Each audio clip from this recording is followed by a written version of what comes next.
Good evening. Welcome to South Asia Newsline. I'm Yeshi Chansom. Here are the top stories we are tracking for you on Monday, the 19th of April.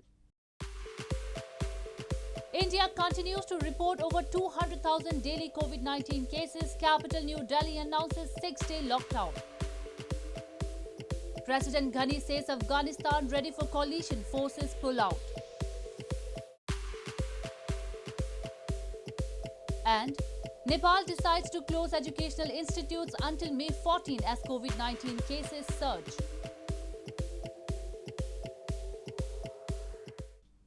And now for all the details.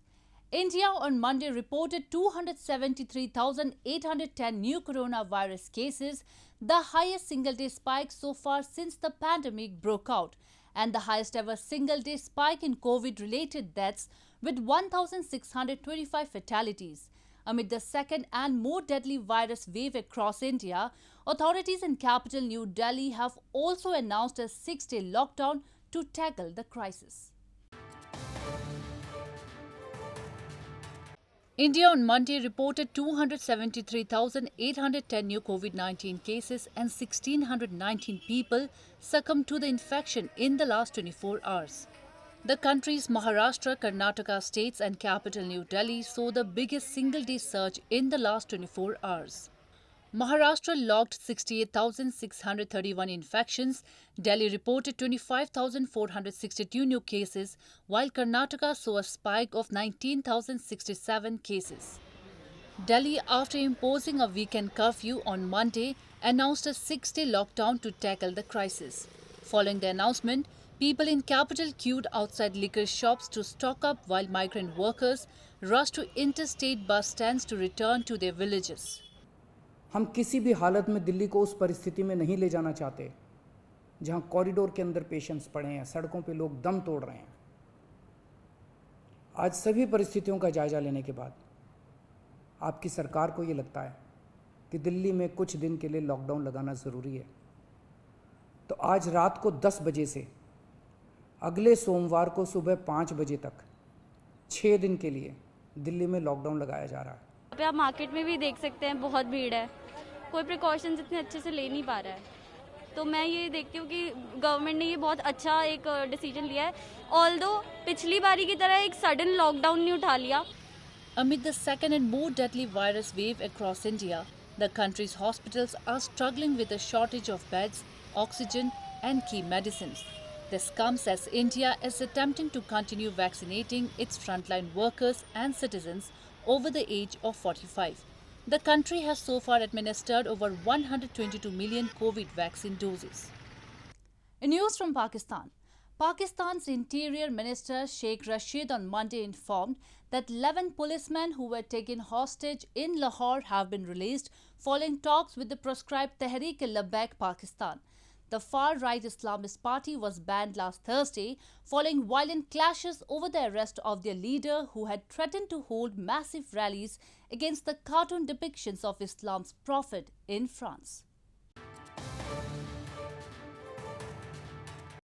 Pakistan's Interior Minister Sheikh Rashid in the early hours of Monday announced that after the first round of talks with the recently proscribed Tehreek-e-Labbaik Pakistan or TLP, 11 policemen who were taken hostage in Lahore have been released. After a week of violent clashes following the arrest of the TLP's leader Saad Hussain Rizvi, fresh clashes erupted on Sunday after protesters attacked the police station and took policemen as hostages.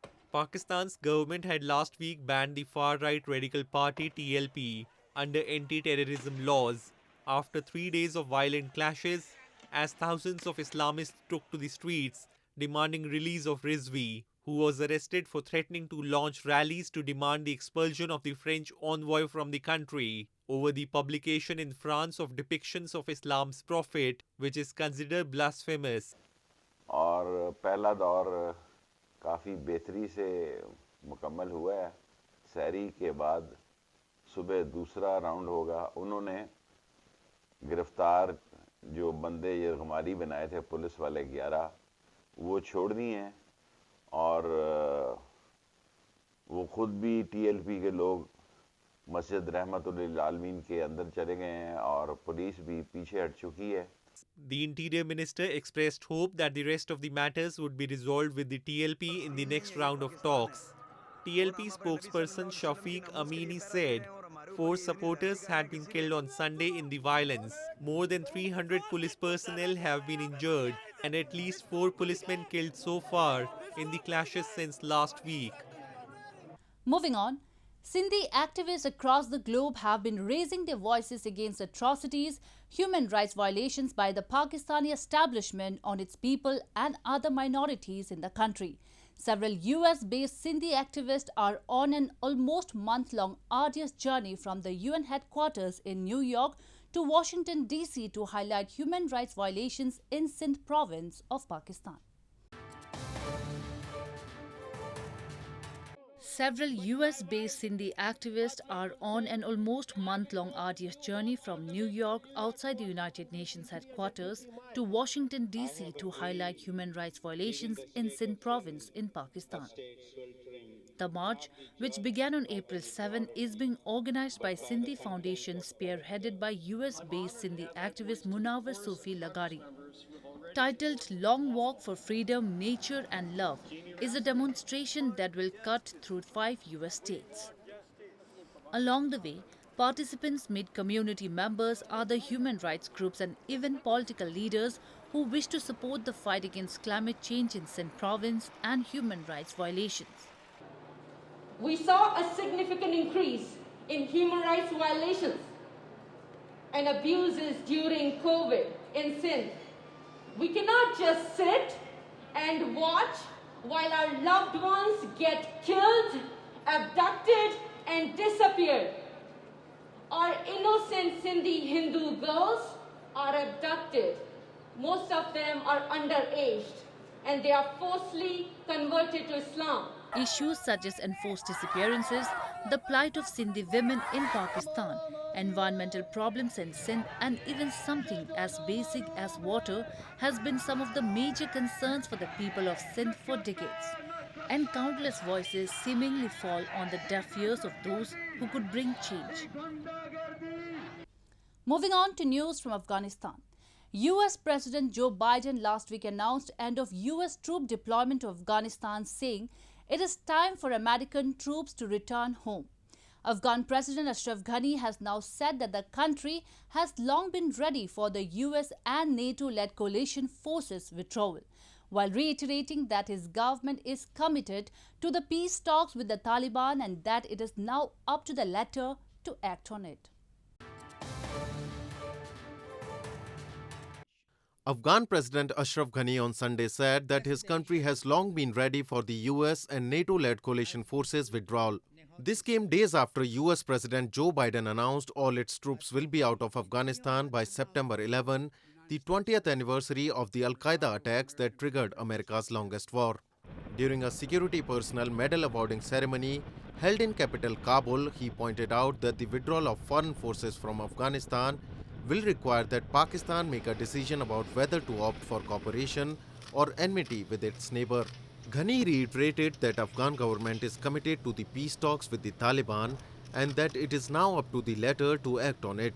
Meanwhile, facing pressure from Afghanistan's allies to participate in the upcoming Turkey conference, the Taliban said it will not attend any event, including the Istanbul summit, unless there is a change in the timeline for the withdrawal of US forces from the country.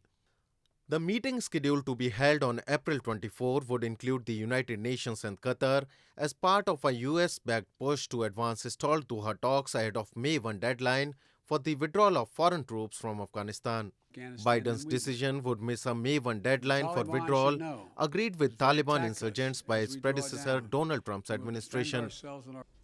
More news from Afghanistan. A drug treatment center in Afghanistan's Herat province is treating its patients through a unique idea of playing music and arranging parties for them twice a week. According to the recovered patients, who now play music at the Jagara Treatment Center for others, the tune of music and melodies in the treatment center has inspired them to forget smoking drugs. A drug treatment center in Afghanistan's Herat province is treating its patients through a unique idea of playing music and arranging parties. According to the recovered patients, who now play music at the Jagara Treatment Center, the tune of music and melodies in the treatment center has inspired them to forget smoking drugs. Although there are no official statistics on the number of drug addicts in Afghanistan, more than 3 million out of the country's some 32.5 million population have reportedly been addicted, including many in capital of Kabul. The Jagara Treatment Center in Herat province since its establishment 8 years ago has treated hundreds of patients. In news from Nepal, the Nepal government on Monday announced the closure of all educational institutions in urban areas till May 14 in the wake of rising COVID-19 cases. Other services which bring about more people at one place have also been asked to close down. An emergency ministerial meeting of the Nepal's cabinet on Monday decided to close all the educational institutions in urban areas till May 14 in the wake of rising COVID-19 cases. Prabhu Sa, a sitting minister in cabinet of Prime Minister KP Sharma Oli, while informing the ministerial meeting's decision, said other services which bring on more people at one place have also been asked to close. However, the government has directed schools and colleges to continue with their virtual classes. As of Monday, the Himalayan nation reported a total of 283,658 confirmed cases of coronavirus, with 3,075 deaths so far. The Health Ministry had on April 15 classified 14 districts including Kathmandu, Lalitpur and Bhaktapur as districts with high risk of COVID-19 and urged the people to follow safety protocols. Moving on to news from Bhutan. The Himalayan nation of Bhutan was the first neighboring country to receive 150,000 doses of the AstraZeneca coronavirus vaccine from India in January. Today, Bhutan's vaccination drive is being considered a global success. Most people living in even remotest area of the isolated Himalayan kingdom have already received a coronavirus vaccine, as some villages were reached by helicopter and health workers hiked through ice and snow. The vast majority of Bhutan's first doses were administered at about 1,200 vaccination centers over a week-long period in late March and early April. According to Bhutan's health minister, 478,533 people have been inoculated, which is more than 60% of its population. More than 93% of eligible adults have received their first shots this month. The government has said it plans to administer second doses about 8 to 12 weeks after the first round, in line with the guidelines for the AstraZeneca vaccine. Bhutan has so far reported 957 confirmed coronavirus cases, with 1 death and 878 recoveries. Clay or earthen pots are commonly used especially in villages and smaller cities of India to store water during summers. However, with restricted movement of people due to rising coronavirus cases, potters in parts of the country are suffering losses in the absence of buyers from the market. They fear if lockdown is imposed, it will further create financial problems. Potters in Dibrugarh in India's northeastern Assam state are suffering losses in the absence of buyers from the market amid rising coronavirus cases. Clay or earthen pots are common in Indian households, especially in villages and smaller cities, and are used to store water during summers as they help in keeping the water cool. However, with restricted movement of people and virus fears, potters said their products are not getting any takers. और sir corona का हम लोग का हालत खराब हो गया, घर में भी खाना पीने का आजाद कुछ कम काम नहीं हो रहा था, तो कहाँ से हम लोग खाना पीना खाएंगे। इस साल भी वो देख रहे हैं कोरोना का चांस भी है, अब क्या होता है भगवान। Fear of lockdown also gripped the public associated with the pottery industry. The nationwide coronavirus lockdown last year left millions of Indians living on the fringes of the economy with no work and some even without shelter and food. Well, that's all we have for you from South Asia this evening. Now our viewers can watch the show on SouthAsiaNewsline.com. You can also visit us on Facebook.com/AsAsiaNewsline and follow us on Twitter @AsAsiaNewsline. That's all in tonight's edition. We will see you same time tomorrow. Good night.